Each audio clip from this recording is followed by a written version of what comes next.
जय श्री गणेशाय नमः।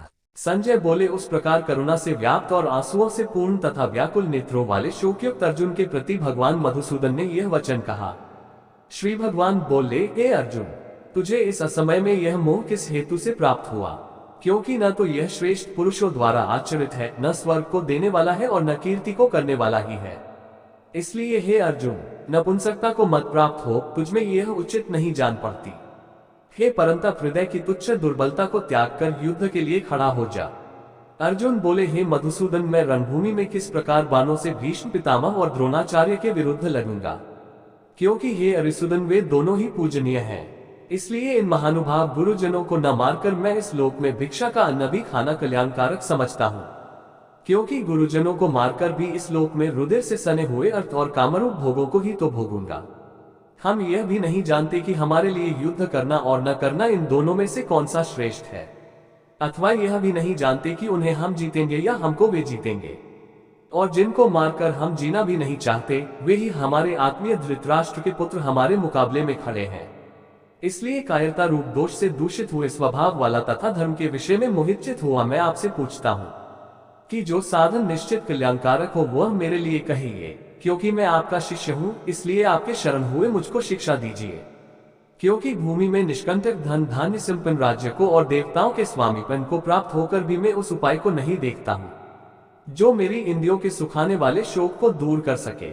संजय बोले, हे राजन, निद्रा को जीतने वाले अर्जुन अंतर्यामी श्री कृष्ण महाराज के प्रति इस प्रकार कहकर फिर श्री गोविंद भगवान से युद्ध नहीं करूंगा यह स्पष्ट कहकर चुप हो गए। हे भरतवंशी धृतराष्ट्र, अंतर्यामी श्री कृष्ण महाराज दोनों सेनाओं के बीच में शोक करते हुए उस अर्जुन को हंसते हुए से यह वचन बोले।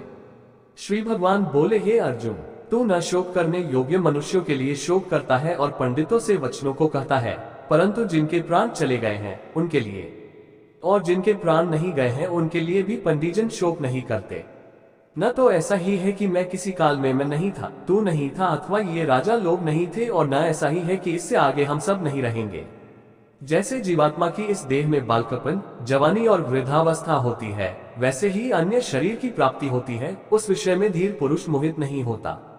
हे कुंती पुत्र, सर्दी गर्मी और सुख दुख को देने वाले इंद्रिय और विषयों के संयोग तो उत्पत्ति विनाशशील और अनित्य हैं, इसलिए हे भारत, उनको तू सहन कर। क्योंकि हे पुरुष श्रेष्ठ, दुख सुख को समान समझने वाले जिस धीर पुरुष को ये इंद्रिय और विषयों के संयोग व्याकुल नहीं करते, वह मोक्ष के योग्य होता है। असत वस्तु की तो सत्ता नहीं है और सत का अभाव नहीं है। इस प्रकार इन दोनों का ही तत्वज्ञानी पुरुषों द्वारा देखा गया है। नाशरहित तो तू उसको जान जिससे यह संपूर्ण जगत दृश्यवर व्याप्त है। इस अविनाशी का विनाश करने में कोई भी समर्थ नहीं है। इस नाशरहित अप्रमेय नित्य स्वरूप जीवात्मा के ये सब शरीर नाशवान कहे गए हैं। इसलिए हे भरतवंशी अर्जुन, तू युद्ध कर। जो इस आत्मा को मरने वाला समझता है तथा जो इसे मरा मानता है, वे दोनों ही नहीं जानते ये आत्मा वास्तव में न तो किसी को मरता है न किसी के द्वारा मारा जाता है। यह आत्मा किसी काल में भी न तो जन्मता और न मरता ही है तथा न यह उत्पन्न होकर फिर होने वाला ही है, क्योंकि यह अजन्मा, नित्य, सनातन और पुरातन है। शरीर के मारे जाने पर भी यह नहीं मारा जाता। हे पृथा पुत्र अर्जुन, जो पुरुष इस आत्मा को नाश रहित, नित्य, अजन्मा और अवयव जानता है, वह पुरुष कैसे किसको मरवाता है और कैसे किसको मारता है। जैसे मनुष्य पुराने वस्त्रों को त्याग कर दूसरे नए वस्त्रों को ग्रहण करता है, वैसे ही जीवात्मा पुराने शरीरों को त्याग कर दूसरे नए शरीरों को प्राप्त होता है। इस आत्मा को शस्त्र नहीं काट सकते, इसको आग नहीं जला सकती, इसको जल नहीं गला सकता और वायु नहीं सुखा सकता। क्योंकि यह आत्मा अच्छेद्य है, यह आत्मा अदाह्य, अक्लेद्य और निसंदेह शोष्य है तथा यह आत्मा नित्य, सर्वव्यापी, अचल, स्थिर रहने वाला और सनातन है। यह आत्मा अव्यक्त है, यह आत्मा अचिंत्य है और यह आत्मा विकार रहित कहा जाता है। इससे हे अर्जुन, इस आत्मा को उपर्युक्त प्रकार से जानकर तू शोक करने को योग्य नहीं है, अर्थात तुझे शोक करना उचित नहीं है। किंतु यदि तू इस आत्मा को सदा जन्मने वाला तथा सदा मरने वाला मानता हो, तो भी हे महाबाहो, तो इस प्रकार शोक करने को योग्य नहीं है। क्योंकि इस मान्यता के अनुसार जन्मे हुए की मृत्यु निश्चित है और मरे हुए का जन्म निश्चित है। इससे भी इस बिना उपाय वाले विषय में तू शोक करने को योग्य नहीं है। हे अर्जुन, संपूर्ण प्राणी जन्म से पहले अप्रकट थे और मरने के बाद भी अप्रकट हो जाने वाले हैं, केवल बीच में ही प्रकट हैं। फिर ऐसी स्थिति में क्या शोक करना है? कोई एक महापुरुष ही इस आत्मा को आश्चर्य की भांति देखता है और वैसे ही दूसरा कोई महापुरुष ही इसके तत्व का आश्चर्य की भांति वर्णन करता है तथा दूसरा कोई अधिकारी पुरुष ही इसे आश्चर्य की भांति सुनता है और कोई कोई तो सुनकर भी इसको नहीं जानता।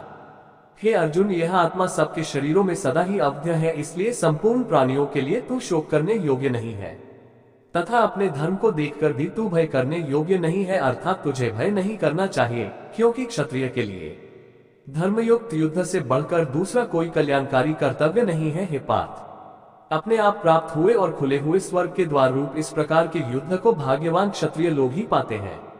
किंतु यदि तू इस धर्मयुक्त युद्ध को नहीं करेगा तो स्वधर्म और कीर्ति को खोकर पाप को प्राप्त होगा तथा सब लोग तेरी बहुत काल तक रहने वाली अपकीर्ति का भी कथन करेंगे। और माननीय पुरुष के लिए अपकीर्ति मरण से भी बढ़कर है, और जिनकी दृष्टि में तू पहले बहुत सम्मानित होकर अब लघुता को प्राप्त होगा, वे महारथी लोग तुझे भय के कारण युद्ध से हटा हुआ मानेंगे।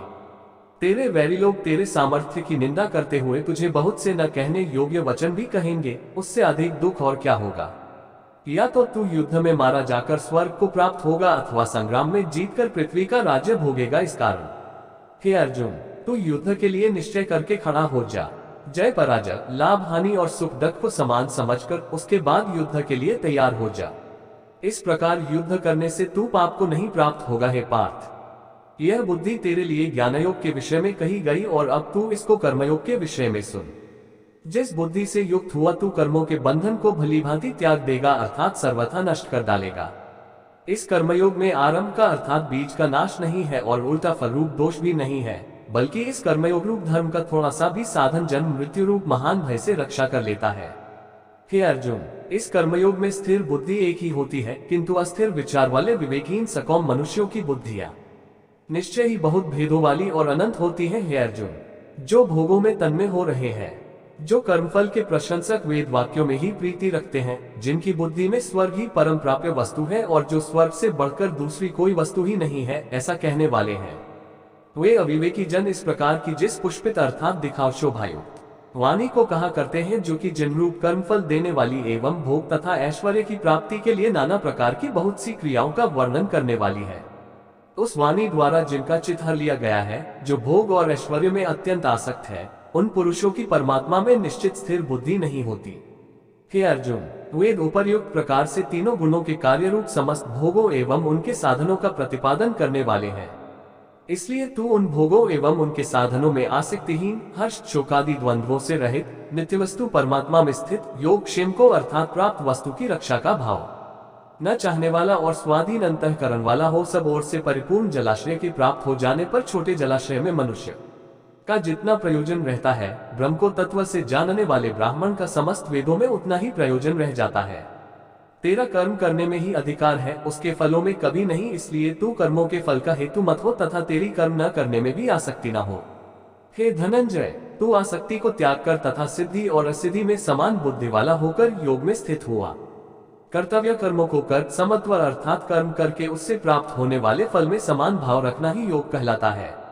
इस समत्व रूप बुद्धि योग से सकौम कर्म अर्थात अच्छे फल की इच्छा से किया जाने वाला अत्यंत ही निम्न श्रेणी का है।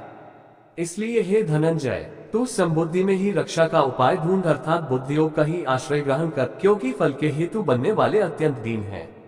समबुद्धि युक्त पुरुष पुण्य और पाप दोनों को इसी लोक में त्याग देता है, अर्थात उनसे मुक्त हो जाता है। इससे तू समत्वरूपी अर्थात कर्मों के फलों में समान भाव होना योग में लग जा। यह समत्वरूप योग ही कर्मों में कुशलता है, अर्थात कर्म बंधन से छूटने का उपाय है, क्योंकि समबुद्धि से युक्त ज्ञानी जन कर्मों से उत्पन्न होने वाले फल को त्याग कर जन्मरूप बंधन से मुक्त हो निर्विकार परम पद को प्राप्त हो जाते हैं। जिस काल में तेरी बुद्धि मोहरूप दलदल को भली भांति पार कर जाएगी, उस समय तू सुने हुए और सुनने में आने वाले इस लोक और परलोक संबंधी सभी भोगों से वैराग्य को प्राप्त हो जाएगा। भांति भांति के वचनों को सुनने से विचलित हुई तेरी बुद्धि जब परमात्मा में अचल और स्थिर ठहर जाएगी, तब तू योग को प्राप्त हो जाएगा, अर्थात तेरा परमात्मा से नित्य संयोग हो जाएगा। अर्जुन बोले, के केशव, समाधि में स्थित परमात्मा को प्राप्त हुए स्थिर बुद्धि पुरुष का क्या लक्षण है? वह स्थिर बुद्धि पुरुष कैसे बोलता है, कैसे बैठता है और कैसे चलता है? श्री भगवान बोले, के अर्जुन, जिस काल में यह पुरुष मन में स्थित संपूर्ण कामनाओं को भली भांति त्याग देता है और आत्मा से आत्मा में ही संतुष्ट रहता है, उस काल में वह स्थित प्रज्ञ कहा जाता है। दुखों की प्राप्ति होने पर जिसके मन में उद्वेग नहीं होता, सुखों की प्राप्ति में जो सर्वथा लोभ रहित है, तथा जिसके राग, भय और क्रोध नष्ट हो गए हैं, ऐसा मुनि स्थिर बुद्धि कहा जाता है। जो पुरुष सर्वत्र स्नेहरहित हुआ उस शुभ या अशुभ वस्तु को प्राप्त होकर न प्रसन्न होता है और न द्वेष करता है, उसकी बुद्धि स्थिर है। और कछुआ सब ओर से अपने अंगों को जैसे समेट लेता है, वैसे ही जब यह पुरुष इंद्रियों के विषयों से इंद्रियों को सब प्रकार से हटा लेता है, तब उसकी बुद्धि स्थिर है, ऐसा समझना चाहिए। इंद्रियों के द्वारा विषयों को ग्रहण न करने वाले पुरुष के भी केवल विषय तो निवृत्त हो जाते हैं, परंतु उनमें रहने वाली आसक्ति निवृत्त अर्थात मुक्त नहीं होती। इस स्थित प्रज्ञ पुरुष की तो आसक्ति भी परमात्मा का साक्षात्कार करके मुक्त हो जाती है। हे अर्जुन, आसक्ति का नाश न होने के कारण ये कष्ट देने वाली विचलित इंद्रियां यत्न करते हुए बुद्धिमान पुरुष के मन को भी अपने वश से हर लेती हैं। इसलिए साधक को चाहिए कि वह उन संपूर्ण इंद्रियों को वश में करके समाहित चित हुआ मेरे परायण होकर ध्यान में बैठे, क्योंकि जिस पुरुष की इंद्रियां वश में होती हैं, उसकी बुद्धि स्थिर हो जाती है। विषयों का चिंतन करने वाले पुरुष की उन विषयों में आसक्ति हो जाती है, आसक्ति से उन विषयों की कामना उत्पन्न होती है और कामना में विघ्न पड़ने से क्रोध उत्पन्न होता है। क्रोध से अत्यंत मूढ़भाव उत्पन्न हो जाता है, मूढ़भाव से स्मृति में भ्रम हो जाता है, स्मृति में भ्रम हो जाने से बुद्धि अर्थात ज्ञान शक्ति का नाश हो जाता है और बुद्धि का नाश हो जाने से यह पुरुष अपनी स्थिति से गिर जाता है। परंतु अपने अधीन किए हुए अंतःकरण वाला साधक अपने वश में की हुई राग द्वेष से रहित इंद्रियों द्वारा विषयों में विचरण करता हुआ अंतःकरण की प्रसन्नता को प्राप्त होता है। अंतःकरण की प्रसन्नता होने पर इसके संपूर्ण दुखों का अभाव हो जाता है और उस प्रसन्नचित वाले कर्मयोगी की बुद्धि शीघ्र ही सब ओर से हटकर एक परमात्मा में ही भलीभांति स्थिर हो जाती है। न जीते हुए मन और इंद्रियों वाले पुरुष में निश्चित बुद्धि नहीं होती और उस युक्त मनुष्य के अंतःकरण में भावना भी नहीं होती तथा भावनाहीन मनुष्य को शांति नहीं मिलती और शांति रहित मनुष्य को सुख कैसे मिल सकता है।